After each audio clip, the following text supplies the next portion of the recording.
Bonsoir tout le monde, au micro Malaika H et Deshra TV. Amérique du Nord se trouve à l'université de Concordia, cette université qui reçoit beaucoup d'émigrants et en particulier les émigrants algériens. Commencez chaque année, les familles algériennes avec leurs enfants de tout âge traversent l'océan Atlantique pour émigrer au Canada.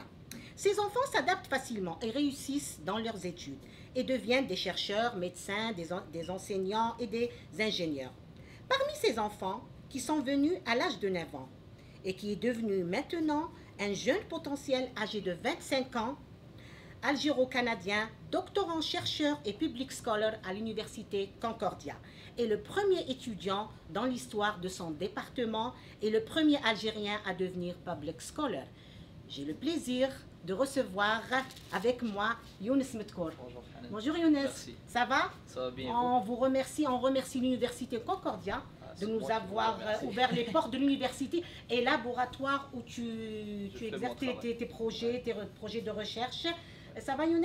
Ça va, alhamdoulilah, et vous? Ça va, oui, on dit ça va. Et Younes, avant de parler de ta réussite, de tes réalisations, on aimerait bien connaître Younes Metkour. Dans ses débuts, ses premiers pas, on ne dit pas les premiers pas quand tu as comme tes premiers pas au Canada à l'âge de 9 ans. Tes rêves d'enfance, est-ce que Younes a marché sur les pas de ses rêves? En fait, quand je suis arrivé au Canada à l'âge de 9 ans, je me rappelle, j'ai fait une année d'accueil. Puis après, j'ai eu un parcours régulier comme tout le monde, donc secondaire, cégep, université. Puis je me rappelle, quand j'étais au secondaire, j'avais un seul rêve, c'était de devenir pilote. Mais le truc, c'est que pour devenir pilote, la formation coûte environ 80 000 $, ce qui est que bon, je suis pas riche, j'ai pas cet argent-là. Donc j'ai décidé de suivre les pas de mon père, qui est aussi professeur. Et donc je suis rentré à l'université, j'ai fait mes études en biologie, j'ai continué à partir de là. Alors Younes, ton rêve c'était devenir pilote. Et maintenant, tu es devenu un grand chercheur, public scholar. Oui. Est-ce que ça c'était ton rêve? En fait, j'ai toujours voulu être pilote.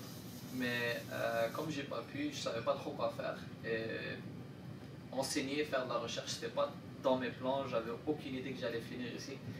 Puis je pense que j'ai juste décidé de suivre ce que mon père fait. Il est aussi professeur. Puis j'ai fini à Concordia. Younes, tu co-diriges un projet de recherche vers la découverte de produits naturels pour augmenter la durée de vie et réduire le taux de maladie. Donc en fait, l'histoire de cette découverte, ça a commencé en 2016. J'ai travaillé sur un projet de recherche quand j'ai commencé ma maîtrise, qui avait pour but de tester plusieurs produits naturels, donc qui viennent des plantes, pour voir s'ils avaient un effet sur la longévité, sur la durée de vie.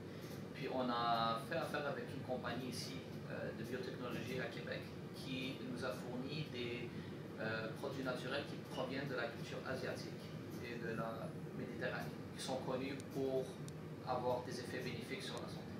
Puis quand on les a testés, on en a trouvé 6 qui sont très performants sur les cellules. On n'a pas encore essayé sur les souris et tout ça. Mais celui qui est le plus performant augmente la durée de vie des cellules de 4 fois, ce qui est du jamais vu en termes de recherche sur le vieillissement. Et c'est pour ça que là, j'ai dédié mon doctorat sur ce produit naturel-là, parce que j'essaie de comprendre ce qu'il peut, comment il peut augmenter la durée de vie et comment il pourrait servir à nous les humains. Puis pour les maladies, en fait les maladies liées au vieillissement comme l'Alzheimer, le diabète, le cancer, maladies cardiovasculaires sont tous causés par le même mécanisme qui est le vieillissement des cellules. Donc si on est capable de réduire la vitesse de vieillissement, on pourrait diminuer le taux de ces maladies chez l'humain. Recherche biomédicale et de ressources. Normalement en septembre. On se trouve toujours avec Younes Metkour dans le deuxième labo où il effectue ses recherches. Younes, ça c'est ton deuxième labo? En fait, je dirais que ça serait mon premier labo parce que j'ai passé la plupart de mon temps dans cette salle tout seul en train de regarder des cellules vieillir et faire des tests sur eux. Donc je passe presque tout mon temps ici. Oui, qu'est-ce que tu fais exactement? En fait, quand traite les cellules avec le produit naturel, ils vont réagir d'une certaine manière. Puis puisque les cellules sont invisibles, ben, il faut utiliser un microscope pour voir ce qui arrive aux cellules. Younes, tu as publié 9 articles dans des revues scientifiques. Tu es l'auteur principal de 3 de ces articles. Et tu as publié un chapitre dans un livre dont tu es l'auteur. En fait, le but principal d'un chercheur, c'est de publier ses résultats ou d'écrire des articles sur sa recherche. Puis, vu que j'ai travaillé sur 2 projets pendant les 4 dernières années, celui d'anti-vieillissement et celui anti-cancer. En fait, avant moi, il y avait des étudiants qui ont découvert un produit chimique qui est capable de tuer certaines cellules cancéreuses. Puis moi, quand je suis rentré au laboratoire, j'ai commencé à travailler avec cette équipe-là. Puis maintenant, je ne travaille plus sur ce projet-là parce que je dois me concentrer sur ma thèse.